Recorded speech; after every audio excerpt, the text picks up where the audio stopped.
नमस्कार। आज हम पढ़ने वाले हैं सामान्य विज्ञान के अंदर भौतिक विज्ञान के कुछ महत्वपूर्ण तथ्य। सबसे पहले हम शुरू करते हैं कि क्या लिखा है। वाहनों के अग्रदीपों, जिसे हम हेडलाइट कहते हैं, तो उसमें किस प्रकार के दर्पण का इस्तेमाल होता है। कौन सा होता है? परावलयिक दर्पण। अगला है, कार चलाते समय अपने पीछे के यातायात को देखने के लिए किस प्रकार के दर्पण का प्रयोग करना चाहिए? किसका? उत्तल दर्पण का। ठीक है। मानव आँख की रेटिना पर कैसा प्रतिबिंब बनता है? वास्तविक तथा उल्टा प्रतिबिंब बनता है। जब कोई वस्तु दो समांतर समतल दर्पणों के बीच रखी जाती है तो बने हुए प्रतिबिंबों की संख्या क्या होती है? अनंत होती है। यदि एक व्यक्ति दो समतल दर्पण जो 60 अंश कोण पर आनत है के बीच खड़ा हो तब उसे कितने प्रतिबिंब दिखेंगे? 5 प्रतिबिंब दिखेंगे। अगला है, हम पृथ्वी के पृष्ठ पर सूर्य का प्रकाश प्राप्त करते हैं। ये प्रकाश किस प्रकार से किरण पुंज है? समांतर। डायऑप्टर किसकी इकाई है? लेंस की क्षमता की। डायऑप्टर किसकी इकाई है? लेंस की क्षमता की। श्वेत प्रकाश कितने रंगों के मेल से बना होता है? 7 रंगों के मेल से बना हुआ होता है। किस रंग का तरंगदैर्घ्य अधिकतम होता है? लाल रंग का जो तरंगदैर्घ्य होता है वो अधिकतम होता है। सूर्य की किरणों में कितने रंग होते हैं? सूर्य की किरणों में 7 रंग होते हैं। कौन कौन से? बैगनी, कैसे याद करते हैं इसको? बैजानी, हापी, नाला। ठीक है। कैसे? बैगनी, जामुनी, नीला, हरा, पीला, नारंगी और लाल। ठीक है। चलिए देखते हैं आगे। यदि वायुमंडल ना हो तो पृथ्वी से प्रकाश किस रंग का दिखाई देगा? किस रंग का दिखाई देगा? काला। चलो अगला है, फोटोग्राफिक कैमरे का कौन सा भाग आँख की रेटिना की तरह कार्य करता है? फिल्म वाला जो भाग होता है वो आँख की रेटिना की तरह कार्य करता है। कैमरे में किस प्रकार का लेंस का उपयोग होता है? उत्तल लेंस का उपयोग होता है। मानव की आँख वस्तु का प्रतिबिंब किस भाग में बनाती है? रेटिना में बनाती है। आँख के किस भाग द्वारा आँख में प्रवेश करने वाले प्रकाश की मात्रा नियंत्रित होती है? आइरिस। नेत्रदान में दाता की आँख के किस हिस्से को प्रतिरोपित किया जाता है? कर्निया को। ठीक है। स्वस्थ नेत्र के लिए स्पष्ट दृष्टि की न्यूनतम दूरी कितनी होती है? 25 सेंटीमीटर। यदि कोई व्यक्ति दूर की वस्तुओं को स्पष्ट नहीं देख सकता है तो उसकी दृष्टि में कौन सा दोष होता है? निकट दृष्टि दोष। दूर दृष्टि दोष में जो पीड़ित व्यक्ति हैं उनके चश्मे में कौन सा लेंस का प्रयोग किया जाता है? उत्तल लेंस का। चश्मा प्रयुक्त करने वाले व्यक्तियों को सूक्ष्मदर्शी का प्रयोग किस प्रकार करना चाहिए? उन्हें चश्मा पहने रहना चाहिए। एक मनुष्य 1 मीटर से कम दूरी की वस्तु को स्पष्ट नहीं देख सकता। वह व्यक्ति किस दोष से पीड़ित है? दूर दृष्टि दोष से पीड़ित है। घड़ी साच घड़ी के बारीक पुर्जों को देखने के लिए किसका उपयोग करता है? आवर्धक लेंस का।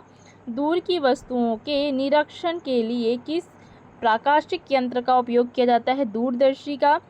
तंतु प्रकाशिक संचारण में संकेत किस रूप से प्रवाहित होता है? प्रकाश तरंग से प्रवाहित होता है। कांचों में से कौन सा एक पराबैंगनी किरणों का विच्छेदन कर सकता है? क्रूक्स कांच का। प्रकाश के प्रकारों में किनका पौधे द्वारा तीव्र अवशोषण होता है? नीला और लाल। जब प्रकाश की तरंगें वायु से कांच से होकर गुजरती है तब कौन से परितर्य प्रभावित होंगे? क्या होंगे? केवल तरंगदैर्घ्य तथा वेग। निकट दृष्टि दोष दूर करने के लिए कौन सा लेंस उपयोग किया जाता है? नतोदर। निकट दृष्टि कोण दोष दूर करने के लिए कौन सा लेंस उपयोग किया जाता है? नतोदर। अवतल लेंस हमेशा किस प्रकार का प्रतिबिंब बनाते हैं? आभासी प्रतिबिंब।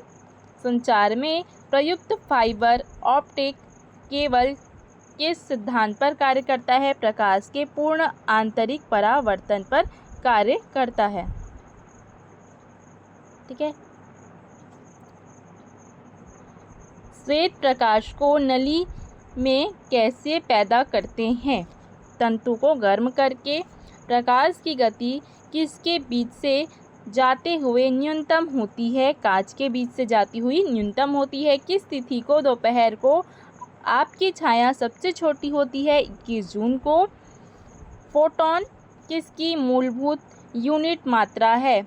प्रकाश की। विकिरण की कण प्रकृति की पुष्टि किससे की जाती है? प्रकाश वैद्युत प्रभाव से। अगला है कि अबिंदुकता का दोष दूर करने के लिए किस लेंस का प्रयोग करना चाहिए? सिलिंडरी लेंस का। ठीक है। प्रत्यावर्ती धारा को दिष्ट धारा में किसके द्वारा बदला जाता है? रेक्टिफायर के द्वारा बदला जाता है। बिजली के बल्ब का फिलामेंट किस तत्व से बना होता है? टंगस्टन से बना होता है। ट्यूबलाइट में व्यय ऊर्जा का लगभग कितना भाग प्रकाश में परिवर्तित होता है? 60 से 70%। अगला है तड़ित चालक का आविष्कार किसने किया था? बेंजामिन फ्रैंकलिन ने किया था। तड़ित चालक का आविष्कार किसने किया था? बेंजामिन फ्रैंकलिन ने किया था। मानव शरीर के विद्युत प्रतिरोध के परिणाम की कोटि क्या है? अच्छा ये बताइए पहले, तड़ित चालक का आविष्कार किसने किया था? ये तो हो गया बेंजामिन फ्रैंकलिन ने, लेकिन तड़ित चालक का काम क्या होता है ये आप मुझे कमेंट करके बताइए। मानव शरीर के विद्युत प्रतिरोध के परिणाम की कोटि क्या है? 10⁶ ओम। विद्युत उत्पन्न करने के लिए कौन सी धातु का उपयोग होता है? यूरेनियम। एकीकृत परिपथ में प्रकृत अर्धचालक चिप किसकी बनी होती है? सिलिकॉन की बनी होती है। यदि किसी प्रारूपी पदार्थ का विद्युत प्रतिरोध गिरकर शून्य हो जाता है तो उस पदार्थ को क्या कहते हैं? अर्धचालक कहते हैं। स्थिर विद्युत अवक्षेपित्र का प्रयोग किसे नियंत्रण करने के लिए किया जाता है? वायु प्रदूषक को। लौह चुंबकीय पदार्थों के भीतर परमाणुओं के असंख्य अति सूक्ष्म संरचनाओं को क्या कहा जाता है? डोमेन कहा जाता है। लौह चुंबकीय पदार्थों के भीतर परमाणुओं के असंख्य अति सूक्ष्म संरचनाओं को डोमेन कहा जाता है। मुक्त रूप से निलंबित चुंबकीय सुई किस दिशा में टिकती है? उत्तर दक्षिण दिशा में टिकती है। विद्युत चुंबकीय प्रेरण के नियम का उपयोग किसको बनाने के लिए किया जाता है? जनित्र को बनाने के लिए किया जाता है। पृथ्वी एक बहुत बड़ा चुंबक है, इसका चुंबकीय क्षेत्र किस दिशा में इसे विस्तृत होता है? दक्षिण से उत्तर की ओर क्या होता है? विस्तृत होता है।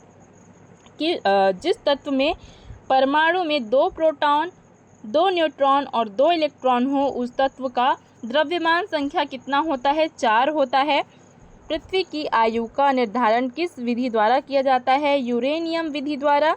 नाभिकीय रिएक्टर में भारी जल D2O का प्रयोग किस रूप में किया जाता है? मंदक के रूप में। कुलिज नलिका का प्रयोग क्या उत्पन्न करने के लिए किया जाता है? एक्सरे किरण। ठीक है। अगला है परमाणु बम में विस्फोट में भारी मात्रा में ऊर्जा किसके कारण निकलती है? द्रव्य का ऊर्जा में परिवर्तन के कारण। सेमीकंडक्टर में उसके प्रयोग के आधार पर अशुद्धियाँ किस लिए मिलाई जाती हैं? उसकी विद्युत चालकता बढ़ाने के लिए। जब जर्मेनियम जाली में आर्सेनिक परमाणु डाले जाते हैं तो वह क्या बन जाता है? बाह्य सेमीकंडक्टर बन जाता है। विद्युत उत्पन्न करने के लिए कौन सी धातु का उपयोग किया जाता है? यूरेनियम का। कृष्ण छिद्र ब्लैक होल सिद्धांत को किसने प्रतिपादित किया था? एस चंद्रशेखर ने। नोबेल पुरस्कार अल्फ्रेड नोबेल के नाम पर शुरू हुआ जिन्होंने किसकी खोज की थी? डायनामाइट की खोज की थी। इस सदी की शुरुआत में हवाई जहाज का आविष्कार किसने किया था? राइट ब्रदर्स ने किया था। इलेक्ट्रॉन सूक्ष्मदर्शी का आविष्कार किसने किया था? नोल और रुस्का ने किया था। मेडिकल डॉक्टर्स व्यावसायिक द्वारा किस उपकरण का प्रयोग किया जाता है? स्टेथोस्कोप का। ठीक है। अगला है, महासागर में डूबी हुई वस्तुओं की स्थिति जानने के लिए किस यंत्र का प्रयोग किया जाता है? सोनार का। सूर्य की किरणों की तीव्रता मापने वाले उपकरण को क्या कहते हैं? हाइग्रोमीटर। सूर्य की किरणों की जो तीव्रता मापा जाता है किस उपकरण से मापा जाता है? हाइग्रोमीटर। एक उड़ते हुए चक्के की प्रति सेकंड घूर्णन किससे मापी जाती है? स्ट्रोबोस्कोप। ठीक है। कौन सा उपकरण चिकित्सकों द्वारा इस्तेमाल किया जाता है? स्टेथोस्कोप। चंद्रा एक्सरे दूरबीन का नाम किस वैज्ञानिक के नाम पर रखा गया था? एस चंद्रशेखर। साइक्लोट्रॉन किसको त्वरित करने के लिए प्रयोग किया जाता है? परमाणु को। पायरोमीटर किसके मापने में प्रयोग में लाया जाता है? उच्च तापमान को। कुलिस नालिका का प्रयोग क्या उत्पन्न करने के लिए किया जाता है? एक्सरे किरण।